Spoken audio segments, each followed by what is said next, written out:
अस्सलाम वालेकुम। काबिल साद एहतराम किसान भाइयों और मुअज़्ज़ज़ नाज़रीन, मैं किसान टाइम से आपका मेज़बान नियाज़ खान किरानी और आप देख रहे हैं अपना प्रोग्राम सफ़र मंज़िलों का।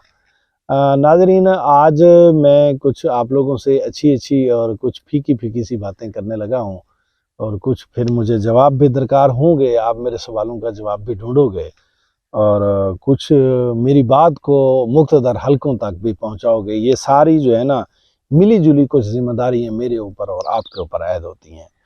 नाज़रीन, कल मैं न्यूज़ सुन रहा था जिसमें मैंने कल शाम ये हेडलाइन देखी है, जिसमें पीएम साहब ने और तारिक बशीर चीमा साहब जो हमारे ग़िज़ाई ज़रूरियात के मिनिस्टर हैं उनकी जो हेडलाइंस थी, उनकी आपस की मुलाकात थी। उस मुलाकात के दौरान जो की गई बातें थी कल मुख्तलिफ़ चैनल्स की हेडलाइंस के ऊपर वो चल रही थी, वो सब लोगों ने सुनी है। मैं आपके साथ थोड़ी-सी शेयर करना चाहता हूँ, जिसमें पीएम साहब ने ये फरमाया है कि हम सोलराइज़ेशन करने जा रहे हैं नेक्स्ट बजट में और बड़ी अच्छी बात है, मैं इसको सराहता हूँ कि सोलराइज़ेशन से हमारी एनर्जी महफूज़ होगी, हमारा सरमाया महफूज़ होगा और हमारा किसान फले-फूलेगा। ये बात बिल्कुल सराहने के काबिल है। और इसी तरीके से उसमें पीएम साहब की तरफ से और तारिक बशीर चीमा की तरफ से एक और बात भी आ रही थी कि ज़राअत में जिद्दत लानी होगी और ज़राअत को जदीद करना होगा। ज़राअत को जदीद करने के लिए हम जदीद जो बीज हैं, आला नस्ल के जो बीज हैं, आला मियार के जो बीज हैं, वो भी हमने लाने होंगे। ये और इस तरह की 1-2 और बातें चल रही थी और कुछ और ज़्यादा नहीं थी। तो नाज़रीन, ये जो हमारी आदत ये है कि सच को सच कहा जाए, झूठ को झूठ कहा जाए, लेकिन बदकिस्मती से पाकिस्तान में पूरा सच नहीं बोला जा सकता। जितना एक बोला जा सकता है, उतना एक हम नकाब कशी करने की कोशिश करेंगे। ये बात बिल्कुल दुरुस्त है कि सोलराइज़ेशन आप करने जा रहे हैं, हम आपको सराहते हैं, लेकिन हम छोटा-सा ये भी एक सवाल पूछने का हक रखते हैं या नहीं रखते हैं कि वो जो 25-30 हज़ार वाली प्लेट थी, वो लाख रुपए पे कैसे गई? इसका जवाब कौन देगा? और इसी तरीके से जो हमारे बीजों की सूरत हाल है, वो बीज किसान तड़प रहा है और गवर्नमेंट के मंजूर शुदा बीज तो वो हैं जनाबे वाला जिनसे औसत हासिल नहीं होती। आप कपास की सूरत हाल देख लें, जो कपास के आपके बीज हैं गवर्नमेंट के जो मंजूर शुदा हैं, वो आप काश्त कर लो तो आपके खर्चे पूरे भी नहीं होंगे। इसी तरीके से आप लोग दूसरे आ जाएँ, काफ़ी सारी जो और फसल आते हैं, आप बाजरे की बात कर लो, आप तिल्ली की बात कर लो, आप तुखम बिलंगू की बात कर लो, आप सनफ्लावर की बात कर लो, कहाँ का सीड लगाते हैं आप लोग? किधर से आता है? आपने कभी काम किया है? बीज के ऊपर कभी काम किया है? बीच में कभी काम नहीं हुआ। बहरहाल अगर हुकूमत इस पे काम करना चाहती है, हम फिर भी एप्रिशिएट करते हैं कि इस पे काम होना चाहिए। लेकिन सवाल ये पैदा होता है कि आप सोलराइज़ेशन करें, आप सारे काम करें, तब तक किसान का मसला हल नहीं होगा जब तक आप इस तरह की बातें करते हुए किसान को अपनी कमेटी का हिस्सा नहीं बनाओगे। ये बड़ी तशरीह तलब बात है। अब आप सोलराइज़ेशन करके किसान को ट्रक की बत्ती के पीछे लगाना चाहते हो, लगा दो, ताकतवर हैं आप लोग, लगा सकते हैं। लेकिन बात ये है, ये सोचने की बात है कि आपने जब किसान ने सनफ्लावर खरीदा था, बीज सीड खरीदा था, तो उस वक्त किसान ने मिनिमम खरीदा है 13,000 रुपए के 2 किलो और मैक्सिमम किसान ने 22,000 तक सनफ्लावर का सीड खरीदा है। साहब जी, आप अखराजात काउंट करते आइएगा और किसान के हालात देखिएगा, फिर सोचिएगा कि आप जा किस तरफ रहे हैं। जिस किसान ने 22,000 रुपए का सीड खरीदा सनफ्लावर का, जिस किसान ने उसके नीचे डीएपी की एक बोरी डाली, 10,000 रुपए की वो डल गई, 22,000 का सीड आ गया, 32,000 हो गया। जिस किसान ने ऊपर एक नाइट्रोफास डाली 6,000 रुपए की, 36,000 38,000 हो गया, ऊपर फिर एक गवारा की बोरी डाली तो काम 40,000 से क्रॉस कर गया है। उस किसान ने फिर उसको पानी लगाए हैं, उसकी लेबर है, उसकी हार्वेस्टिंग है, ये सारी चीज़ें हैं। इन चीज़ों के बाद किसान का जो खर्च है वो तकरीबन जा रहा है जनाबे वाला, वो कोई 75-80 हज़ार के राउंड अबाउट किसान की सनफ्लावर जो उसने पकाई है, उसमें उसने एसओपी डाली है, उसने सल्फर डाला है, उसने और चीज़ें ह्यूमिक एसिड वगैरह सारी चीज़ें जो डाली हैं, मिल मिला के कोई पेस्ट का भी शायद मुमकिन है कि कोई स्प्रे किया हो, फंगस का शायद कोई स्प्रे किया हो। तो इस तरीके से कर करा के कोई जो 80,000 के राउंड अबाउट उसका खर्च हुआ है। अब किसान की आमदनी शुरू है। हम देख रहे हैं कि कुछ बेचारों की 20 मन 22 मन और कुछ की जो है ना कोई खुशकिस्मत लोगों की 30 मन भी आ रही है। चलो शायद कोई खुशकिस्मत जो होंगे वो इससे भी ऊपर ले लेंगे, अल्लाह ताला दे जी उनको। तो मैं एक छोटा सा सवाल करना चाहता हूँ, औसत की बात करते हैं, चलो 25,000 की हम बात कर लेते हैं। तो साहब जी आप 25,000 को आप ज़रब लगा लो 5400 आज का रेट है।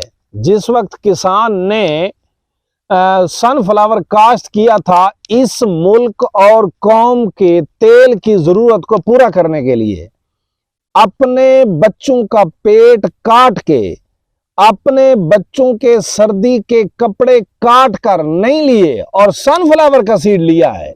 और सनफ्लावर का सीड लेकर उसने सनफ्लावर को जब काश्त किया, इतने महंगा सीड लेकर, ताकि मुल्क की तेल की जरूरत पूरी हो, तो आज सुन लो उसी मुल्क ने आज 10,000 जो सनफ्लावर का रेट था उसको कम करके 5400 कर दिया है, यानी 5,000 और 400 कर दिया है। अभी तो आमद शुरू नहीं हुई जनूबी पंजाब में, हम देख रहे हैं अभी थोड़ा थोड़ा आ रहा है। मुझे तो ये कल परसों 5,000 से भी नीचे आता लगता है। अगर 25 मन की भी हम औसत मान लें तो 25 को 5,000 से जब आप ज़रब दोगे तो 1,25,000 बनता है। तो अब देखो कि किसान को अगर 1 एकड़ से उसके हल के अखराजात, अगर उसके पानी के, अगर उसकी अपनी लेबरिंग काटें तो 20,000 भी मुश्किल से बचता है। मेरा सवाल है कि आप पॉलिसियां अच्छी बनाते हैं, बनानी भी चाहिए, क्या कभी आप ये भी पॉलिसी बनाएंगे कि किसान को इंश्योर करेंगे कि आप जो फसल काश्त करोगे इतने रेट से कम नहीं होगा? जब तक आप किसान को फसल का रेट इंश्योर नहीं करोगे, आपका दरमियान, अच्छा अब ये बिक रही है 5,000 में, अभी देखिएगा 2 माह 3 माह के बाद, 1 माह के बाद आप यही सनफ्लावर देखोगे 10,000 क्रॉस कर जाएगा। इसका जिम्मेदार कौन है? ये पैसे खाता कौन है? इस तरह मार्केट के ऊपर गलबा कौन रखता है? किसान रखता है, गरीब लोग रखते हैं। अच्छा जी, फिर इसके ऊपर जिम्मेदारी किसकी आती है? यानी कि इस तरह किसान से चीजें हथिया लेने की और बाद में महंगा करके बेचने की, ये जो नाजायज मुनाफाखोर लोग हैं, इनको कंट्रोल करने की जिम्मेदारी किसकी आती है? किसान ने कंट्रोल करना है या मुख्तदर हलकों ने कंट्रोल करना है, हुकूमत ने कंट्रोल करना है? किसने कंट्रोल करना है? कौन अपनी जिम्मेदारी से पीछे हट रहा है? नाज़रीन, पॉलिसियां बननी चाहिए, लेकिन उन पॉलिसियों में किसान बैठेगा, पॉलिसी कामयाब होगी। हमने पहले भी कई मरतबा ये जो है ना आवाज़ उठाने की कोशिश की है। वज़ीर आज़म साहब कल तंबाकू की जो कमेटी वो है ना, इनकी कंपनियां, तंबाकू कंपनियां, उनके साथ कल पीएम साहब ने बाकायदा मीटिंग की है। तंबाकू क्या है? सीधी सादी ज़बान में हम नशा कहते हैं। नशे वालों के साथ कमेटी हो सकती है, बैठा जा सकता है, किसान के साथ नहीं बैठा जा सकता। और जिन लोगों के साथ बैठकर आप किसान के फैसले करते हो, ये हक़ाइक़ तो जानते ही नहीं है। मैं ये समझता हूँ, मोटी सी मिसाल बता रहा हूं कि मैं ये तोड़ के दिखाता हूं, ये जो कमेटी में बैठ के किसान के मुतालिक पॉलिसियां बनाने वाले लोग हैं, मुझे इस पत्ते को देखकर बताएं कि ये है क्या। वो जिनको अलिफ बे जीम दाल का पता नहीं है कि है क्या और होगा कैसे, इस फसल को पानी कितने लगते हैं, खाद कितनी लगती है, वो हमारे बारे पॉलिसियां बनाएंगे। अगर वो हमारे बारे पॉलिसियां बनाएंगे, देखें हमारा कुछ नहीं जाना, हम सादा लोग हैं। अगर हमें बचत नहीं होगी, हम देखें टूटी चारपाई पे बैठ जाएंगे, टूटी चारपाई से हम हाथ के ऊपर रोटी रख के खा लेंगे, हमारा कुछ नहीं जाना फिर भी बड़ों का कुछ है। मुल्क बदहाल होगा, हमारा इसमें कोई नुकसान तो देखें, आखिर हमारा मुल्क है, नुकसान तो अल्टीमेटली हमारा है ही है, लेकिन हमसे ज्यादा स्टेटस का नुकसान होता है उन बड़े मुख्तदर हलकों का। हम कहते हैं अपने आप को नुकसान से बचाओ, हमें कमेटी में बिठाओ, किसान को कमेटी में बिठाओ, किसान बताएगा सोलराइजेशन की किस तरह पॉलिसी होनी चाहिए, किसान बताएगा खाद की पॉलिसी कैसे बननी चाहिए, किसान बताएगा बीज पे सब्सिडी कैसे देनी चाहिए। वो आप जो सब्सिडियां देते हैं, यकीन जानिए वो तो कंपनियां खा जाती हैं। आपकी खादों वाली सब्सिडियां आपके महकमे वाले, ज़राअत वाले खा रहे हैं, किसान को तो मिलती नहीं है। देखिए हम अल्हम्दुलिल्लाह इतनी फसल काश्त करके बेटे, मुझे तो कभी भी सब्सिडी नहीं मिली। आप मेरा शनाख्ती कार्ड का रिकॉर्ड ही निकाल लें, देख ही लें जरा, हमें तो नहीं मिली सब्सिडी। वो इतनी जलालत होती है, हमारे पास तो टाइम ही नहीं होता, हम फसल की करें या वो सब्सिडी के पीछे भागें।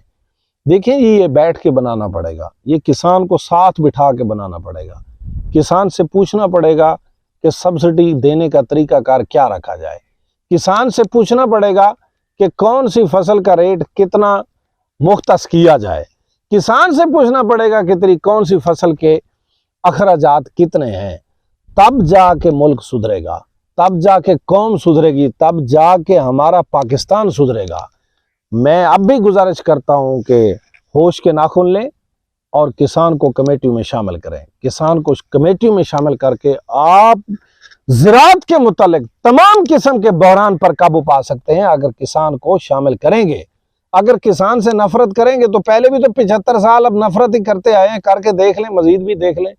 कोई नहीं, किसान पहले भी 75 साल मरता चलता घिसटता आया ही है ना, फिर भी चलता ही रहेगा, लेकिन नुकसान फिर भी आप लोगों का हो जाएगा। अब किसान को बर्बाद कर ले, वो कोई भी कर ले, कोई भी सियासी पार्टी हो, कोई भी हुकूमत हो, अब कर लो किसान को जलील, तो फिर देख लेना मुसीबत आप पे ही टूटेगी।